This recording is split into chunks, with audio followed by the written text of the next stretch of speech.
أكبر أشهد أن لا إله إلا الله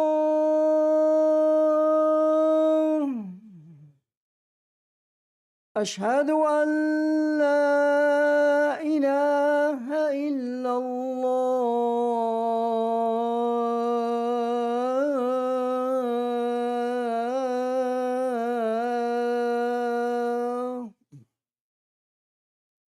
أشهد أن محمدًا رسول الله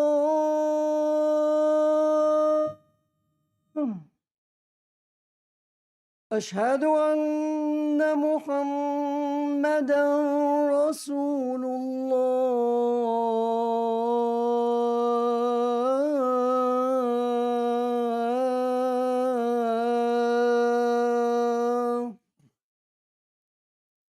حي على الصلاة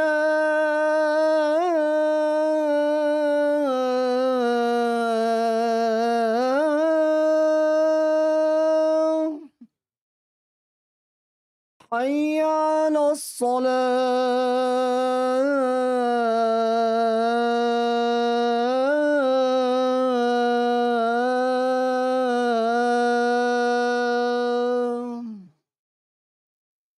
حي على الفلاح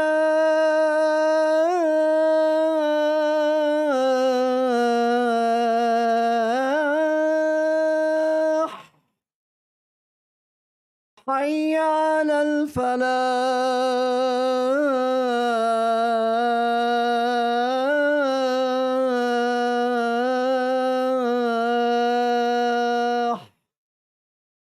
الله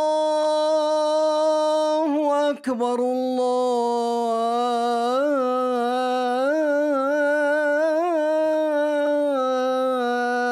الله أكبر لا إله إلا الله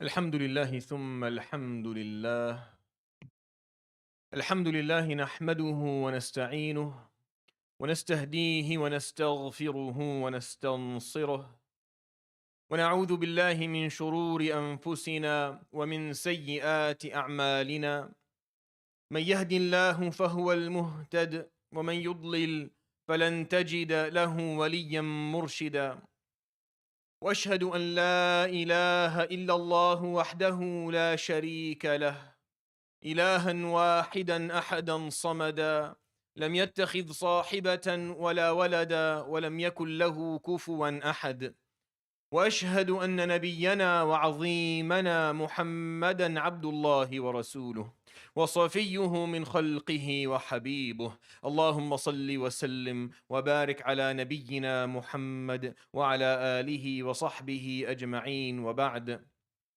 يقول جل جلاله في محكم التنزيل: فلولا كان من القرون من قبلكم أولو بقية ينهون عن الفساد في الأرض إلا قليلا ممن أنجينا منهم واتبع الذين ظلموا ما أترفوا فيه وكانوا مجرمين وما كان ربك ليهلك القرى بظلم وأهلها مصلحون. Today I want to offer a few points to those who, since the beginning of these events 40 somewhat days ago, have decided or came to certain conclusions or have made certain decisions in their lives when it comes to their commitment and their understanding of what it means to be a Muslim. And if what I say today only falls on one ear, not even two of them, then there's some benefit, inshallah, within that. We continue to count the numbers. 15,000 people have been ruthlessly murdered. People we have a strong connection with. I don't think the world realizes the deep roots and how deeply we feel connected to our Muslim brothers and sisters wherever they are. How much it hurts us, how we mourn them all, how we know those who are related to them, or how we know them personally. I think that goes a little bit unnoticed within this world that we live in. And when people die, whether it's in the Holy Land or any part of the Muslim world, or as a Muslim really almost anywhere on the globe, we feel a connection to human life when it is wasted, when it is taken without haqq, when it's taken without righteousness, without the truth, without honesty, without justice. And if this is something that you now have clarity on, and if you have figured out the importance of being committed for the long run, being committed long term, understanding that the change that we seek, the change that we hope for, the change that we want, does not happen instantaneously. Complex problems require complex solutions. And change does not happen overnight. It can happen in your heart overnight. But even the manifestation of that in your behavior will take time. And the change that you would like to see in your life will take time. And thus the change that we would like to see in the world around us will take time. He created the heavens and the earth in 6 days, not because he needed those 6 days, Jalla Jalaluhu, but because we did. Because time governs us, and every aspect of our existence is based within time. And the only way for us to change the world is to be patient. And by patience, I don't mean for us to sit and wait for things to happen, but to commit ourselves to the causes that we commit ourselves to, and then be patient in that process of commitment. And I am not going to continue to talk about needing to do that, because if you haven't made that decision yet, then I'm sorry, you probably never will. Because of what has occurred so far, in this world, is that if it has not, till this moment, put you in a position where you had to make a difficult choice and turn things around for yourself, then I'm sorry, nothing will. And I'm not going to continue to waste my time in trying to sell it to you. If wake-up calls are there for a reason, but when they happen, if you refuse to wake up, then you refuse to wake up. And there's nothing anyone can do about that. So I'm going to leave that piece now. I'm going to move on from that piece forward. So if you feel left out, I'm sorry. I have nothing to tell you. What has occurred so far over the course of the last 45 days have enough realizations within them. There's enough realizations for everyone, each and every one of us within those 45 days for a lifetime of reflection and contemplation, and have more than enough within them for you to make a difference within the way you want to live your life. And that's it. And at that point, we move on. And we start talking about what exactly it is that we're going to be doing, and what those who have committed themselves are going to take upon themselves for the rest of their lives, and how we're going to work on it together. But if you have not come to that conclusion yet, then may Allah subhanahu wa ta'ala have mercy upon you. Because I don't know what else needs to occur. What needs to occur?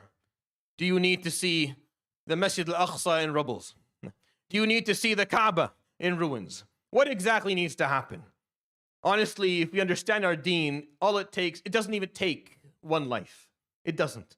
It doesn't take one innocent life. It's before that. It's any act of oppression, no matter how small. Any act of oppression is enough for the Muslim to continue to commit themselves to justice until the day they meet their Lord. Forget about 15,000 in the last 45 days, or 500,000 in Syria, or 1 million in Iraq, or just keep on, or the hundreds and thousands of lives in Afghanistan that we can't even count those lives, or the lives all over the planet. Wherever every single person here comes from a background in a country where they have a numbers of people that died in innocent lives that were wasted, that I will fail to bring up here because I'm not educated enough on them. So here are some points I want to share with you for those who have made that decision. Number one, the attempts on the Muslim identity, the attempts on the language, on the culture, on the value system, on the principles, have been going on for a very, very long time. The Muslim world, whether you look at it religiously, culturally, racially, whether you look at it geographically even, the attempts on erasing that identity has been going on for a very, very long time. The number of attempts are almost innumerable. I can't even count them for you.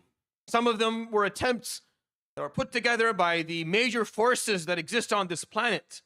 And yet Islam continues to survive And yes, the principles of Muslims continue to exist. And the reason these attempts occur, by the way, is that Muslims by nature, they stand for righteousness. They stand for justice. They stand for anti-corruption. And the world in general has never really wanted that. Status quo is better. A corrupt status quo works for those who continue to count the millions as they fly into their accounts. People don't necessarily want to change things. Or if they're going to change, they want it to change on their accord. It has to be under their supervision. It has to be something they're okay with. And Muslims just don't think that way. This is the real problem. This is the real problem. The real erase of identity is that piece of your identity. You see, there's a lot of Muslims who just walk into masajid and pray and leave. They're happy with them. They're fine because they're toothless and they have no edge to them and they have no substance to them.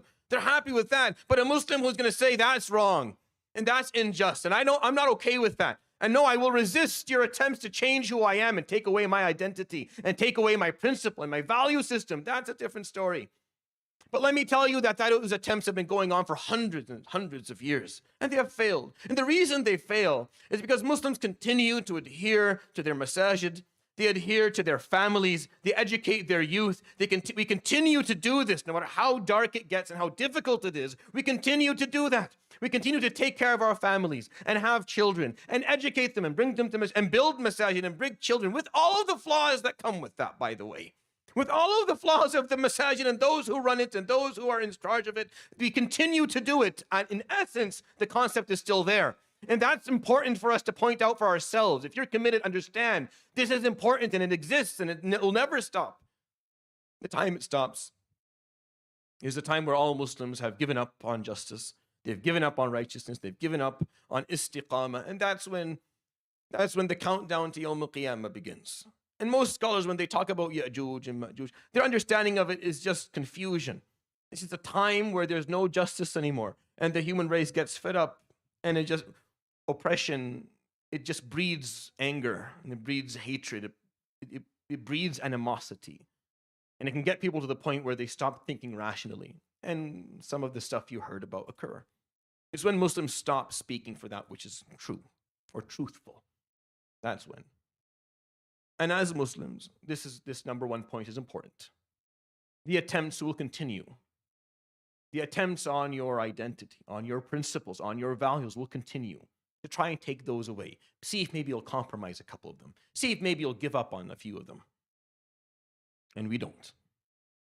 And no matter how many they kill of us, no matter how much pure blood is spilled all across the world, we continue to care for one another, to build our families, to have children, to educate them, and to fill our masajid. And we will continue to do that because that is the way back. That is the way back. Our causes don't die. We don't let our cause die, even if we're weak at a certain point and we can't seem to get our cause to the frontier. We can't seem to get it to the surface, but we continue to make sure that it does not die within the hearts of the people who carry it. So if you're committed, know that piece. With all the flaws that we carry, with all of the problems that you find in the masajid and the people who are leading it and the shuyukh and the imams and the ulama and the people and how they raise their children, there is still something there. We still adhere to these places. We fill them up. We bring our children. We try. And those attempts and that spirit is very, very important. And it's very valuable to continue to harness and to continue to encourage and to keep going. Number 2. Your message for the world around you should be, we will outlast you. We will outlast you. Because the grit and resilience that was taught to us by Muhammad sallallahu alayhi wa sallam is real. We watched him alayhi salatu wasalam manifest and embody what resilience and grit was. We watched him. He didn't talk about it a lot. There's not a lot of it, but we watched him do it. We watched him just be relentless. Never stop, no matter what they did, no matter how hard they tried, no matter how many times they came and tried to get him to compromise even the slightest piece of his value system. No matter how much they asked him to slow down or to take a break or to give it, to just put a pause on it, he never did. And it's his resilience, his relentlessness, and his grit that they just could not keep up with. And he outlasted them, alayhi salatu wasalam. He did not have more numbers than them. He did not have more wealth than them. He did not have more arms or more status or more control or more connections or more networking abilities. No, he just had resilience and relentlessness and grit, and he outlasted them. And we will outlast you. We will outlast you. Paulo Coelho says that you're not defeated when you lose. You're defeated when you quit. As long as you keep on getting up, you haven't lost yet. It's when you decide that enough is enough and you stay down. That's when you lose. And as Muslims, we will outlast you. You will continue to speak for what we believe is correct, no matter what you do, no matter how many lives you take, no matter how much you threaten us, no matter how much you're willing to take away from us unjustly. We will continue to speak what we believe is the truth, and we will live for that. And that won't change. That piece is important. And the more you dig, the more you'll find. The deeper you dig, the more you will find. Palestine is the tip of the iceberg, brothers and sisters. Palestine is just the tip of it's just what's apparent. It's what is seeable. It's what's observable by people. It's an injustice that is just in your face. The more you dig, the more you'll find. The more you dig, the more injustices you will find. And the more batil you will find under the surface that needs to be dealt with. And as a Muslim, you have your work cut out for you. You have your work cut out for you. And that message has to be clear in your heart. That grit piece. I'm just not. The Prophet ﷺ said something beautiful. The hadith in Imam Ahmad. We tend to know this hadith in a different wording that's not authentic, but the authentic one is the following. And this is the story. Abu Talib was being pressured by the people of Quraysh for the Prophet ﷺ just to stop. And Abu Talib always protected him, ﷺ. And then finally, he was under so much pressure and they had threatened him so much that Abu Talib himself lost a little bit of his grit. And he came to the Prophet ﷺ and told him, Yabna akhi, لا تهلكني وتهلك قومك. Don't, oh my nephew, don't ruin me and your family name, and don't keep on doing something that there's no end to. And you have to negotiate, open up. You have to have these discussions. So the Prophet ﷺ, listening to the only person left that was still supporting him on the outside, bail or step back. And it was an important lesson for him, ﷺ, because the only one who stands by you is Allah subhanahu wa ta'ala. If you depend on others, you're going to lose them, and you're going to be very disappointed at the end. So a tear would run down his face, ﷺ, and he would say, Ya Wallahi ma ana bi aqdara ala dhalika minkum an tashta'ilū min ash-shamsi bi shu'la. He said, ﷺ, I am not capable of stopping what I'm doing, of sitting back, of pausing, of decreasing the amount of my commitment more than you have the ability to light a candle from the sun. And what he meant by that, alayhi salatu wasalam, is that that's not an option. It never was. It's never an option. To give it a break, to give it some. Think about the Prophet alayhi salatu wasalam. When did he schedule his time off, right? Where were his vacations? Where was his trips? Where did he go and just chill and enjoy the beach? Or when did he do these things, alayhi salatu wasalam? I'm sorry to say, when did he do any of this stuff? When did the people that you know actually do these things? Did they do these things? Did they live like that? Did they live in a manner where their focus was on the next time off that's coming up, scheduling your breaks, making sure that you can retire? The concept of retirement is, to me, bizarre. It never existed. It's like, retire from what? From what? Retiring is when you're dead. You retire from living. That's the only retirement that exists. Aside from that, you're here for a reason. You're going to retire from serving that reason. You can say that I don't need to make more money. Use that terminology, because the terminology of retirement sounds really weird. It really does. I don't need more money. I can say that. I'm coming to a point, I don't need to make any more money. I have enough to take care of myself and my family. So now I can focus on doing what I'm here to do. Now, no more distractions at all.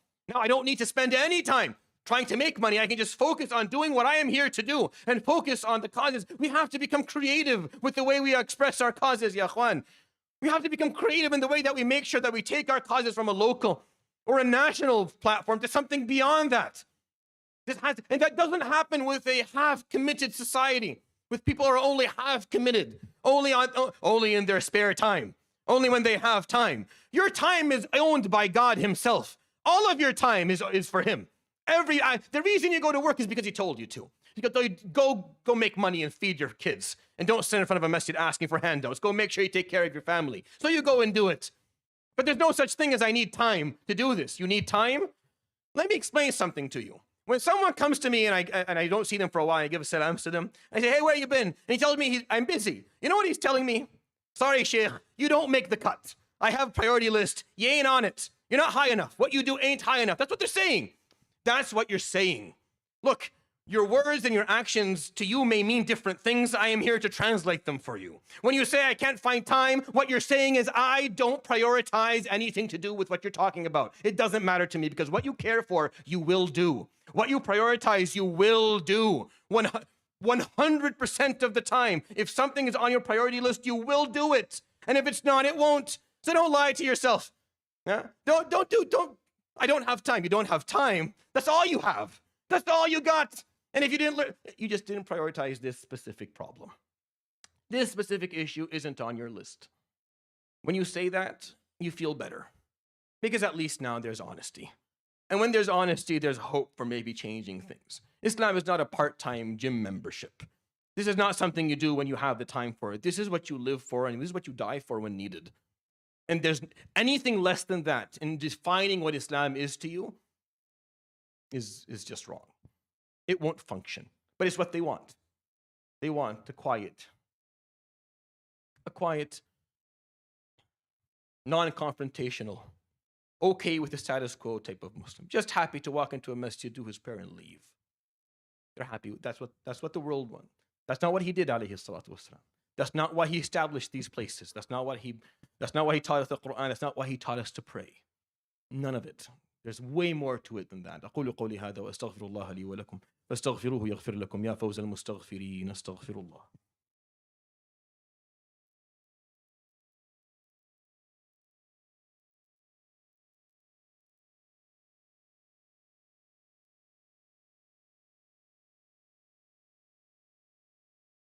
الحمد لله وحده وصلى الله وسلم وبارك على من لا نبي بعده وعلى آله وصحبه ومن اتبع نهجه ووفى عهده. إخواني وأخواتي، لم يبقى فيما نراه أمام أعيننا من الوحشية والهمجية التي يبديها العدو المحتل تجاه إخواننا وأخواتنا في الأرض المقدسة كلاما يقال، وإنما سطرت تضحيات إخواننا وصبرهم ومصابرتهم ومثابرتهم دروسا لنا كمسلمين نحيا في الغرب. الذي يفهم الكلام الذي أقوله هو إنسان أتى من تلك الأراضي، من تلك البقاع، من الأراضي المقدسة وما يحيط بها، الأرض التي بارك الله فيها وما حولها. فإن كنت تفهم هذا الكلام وعيت أنك موجود هنا لا لاختيار اخترته وإنما لشيء أجبرت عليه، على الأغلب في الغالب الأعم أتيت إلى هنا بحثا عن حياة مختلفة، هروبا من ظلم، هروبا من استبداد. فاعلم يا أخي ويا أختي أن وجودنا هنا معلق ببقائنا وثباتنا على مبادئنا وعلى ديننا. لا أن نعلم فقط نحن ما الذي يحصل، وإنما أن نتأكد أن يعي الجيل القادم هذه المظالم وأن يثبت عليها، لأن المظلمة إذا لم يكن لها من يطالب بها، الحق يا أخواني إذا لم يبقى من يطالب به ذهب ونسي ودفن تحت التراب. وكم من مظلمة نسيت، وكم من مظلمة نسيت. هذه المظلمة التي نقف عليها الآن. أنت الآن تخرج من هذا المكان وتمشي على أرض هي مظلمة تم نسيانها، تم قبولها بين أهل الأرض، مظلمة عظيمة. فإذا كنت قد شاهدت ما حصل لهم خلال هذه الأيام التي انقضت ومضت، ووصلت إلى نتيجة نهائية أن الطريقة التي ستحيا به حياتك يجب أن تتغير، وأن المبادئ التي بنيت عليها وجودك يجب أن تتبدل، ويجب علينا جميعا أن نعود إلى الله سبحانه وتعالى عودا واحدا، وأن نغير من مضامين قراراتنا ومن أسبابها ومن نياتها.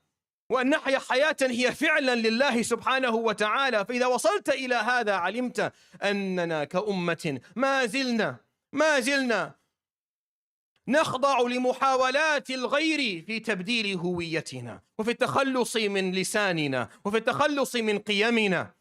هذا لمن قرر هذا القرار، والذي لم يصل إلى هذا القرار بعد يعني الله يرحمك. إذا كان الذي حصل لم يوصلك إلى هذه النتيجة بعد، ما زلت تنتظر شيئا آخر يحصل حتى يتغير ما في داخلك، حتى تفهم قوله تعالى إن الله لا يغير ما بقوم حتى يغيروا ما بأنفسهم، فوالله ليس في جعبتي شيء أقدمه إليك.